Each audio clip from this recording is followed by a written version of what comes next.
Most people think money changes when you earn more, but in reality, everything starts to shift when you reach your first $1,000. Not because it's a large amount, but because it represents something deeper. It's the first time money stops feeling temporary and starts becoming something you can actually keep and control. Here's the thing. Before that first 1,000, money tends to move quickly. It comes in, it goes out, and there's rarely anything left to observe.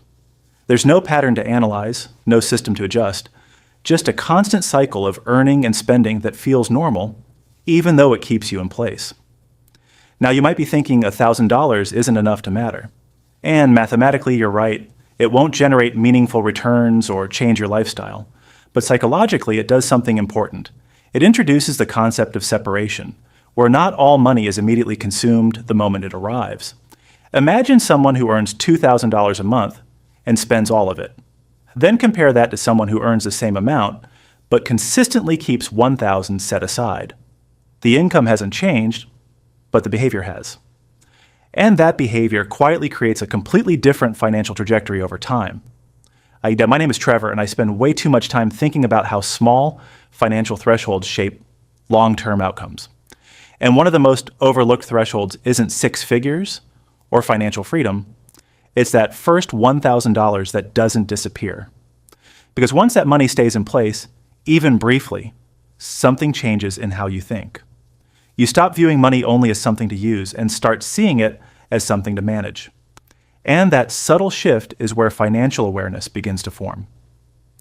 Before this point, every dollar has a job tied to survival or comfort: rent, food, transportation, small rewards. But after this threshold, at least some money exists without an immediate purpose, and that's where decision-making becomes more intentional instead of reactive. This is where it gets interesting, because the presence of unused money introduces optionality. You can choose to spend it, save it, invest it, or simply hold it. And for the first time, your financial life includes decisions that aren't forced by necessity. That optionality is small at first, but it's powerful. Because every financial system, whether simple or complex, depends on having something to work with. Without that initial buffer, even the best strategies don't apply. Think about it like this. If your account balance is constantly near zero, every unexpected expense becomes a disruption.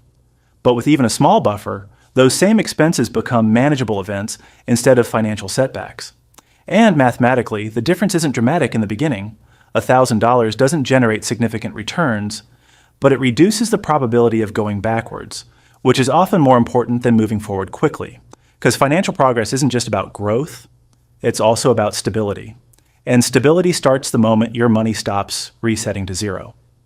Now, most people never experience this consistently, not because they can't reach $1,000, but because they don't hold it. It gets spent, redistributed, or absorbed back into everyday life. And that's not a failure of discipline. It's often a result of environment, habits, and expectations. If your system is designed around spending everything, then keeping money requires more than just intention. This is where behavior starts to matter more than income. Because reaching 1,000 once is easy compared to maintaining it over time, and maintaining it creates something subtle but important: resistance. A small layer between you and immediate spending decisions.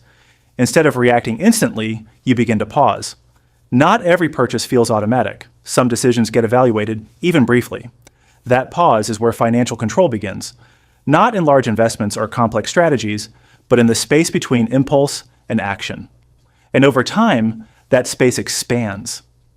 And as it expands, your financial behavior becomes less emotional and more structured. But there's also a risk here. Because once you have $1,000, it can feel like extra money. And that feeling can lead to spending it in ways that reset the process. This is one of the most common patterns: reaching a small milestone, then immediately using it as justification for a reward or upgrade. And while occasional spending is normal, consistently resetting that threshold prevents the system from forming. Because the real value of that first 1,000 isn't what it can buy. It's what it allows you to observe about your own behavior. You start noticing patterns when you're more likely to spend, what triggers it, and how quickly money disappears without structure.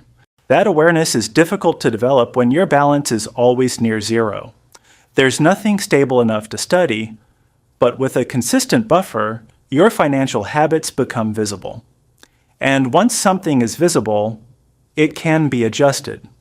This is why small thresholds matter more than large goals in the beginning. They create the conditions for learning, not just earning.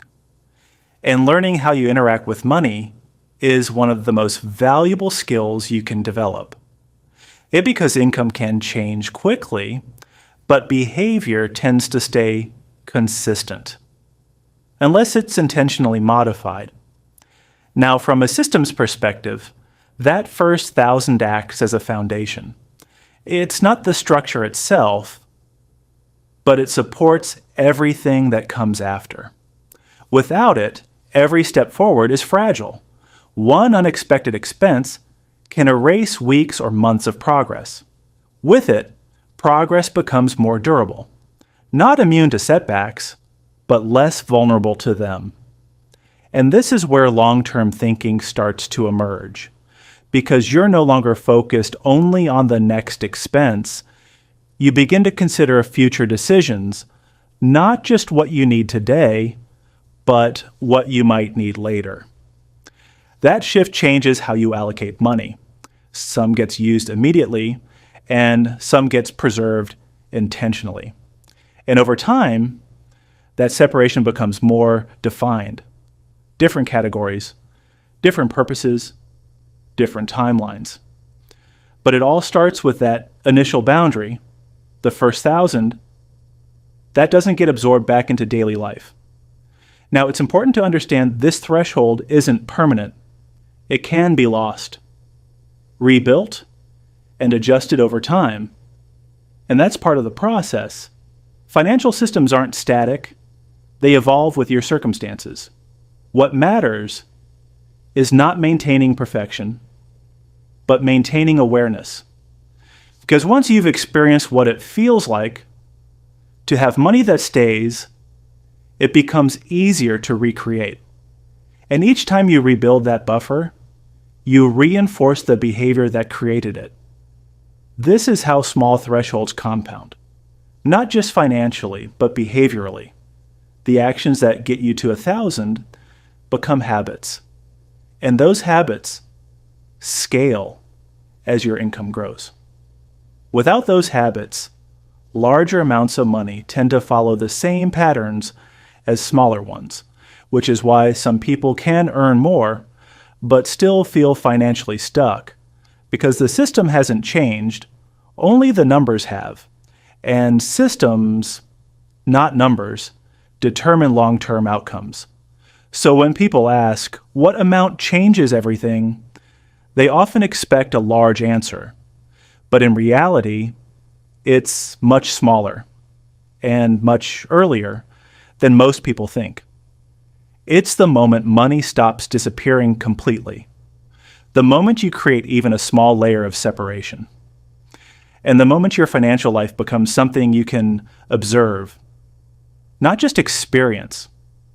Because observation leads to understanding.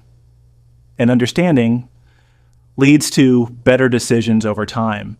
Not instantly and not perfectly, but gradually and consistently.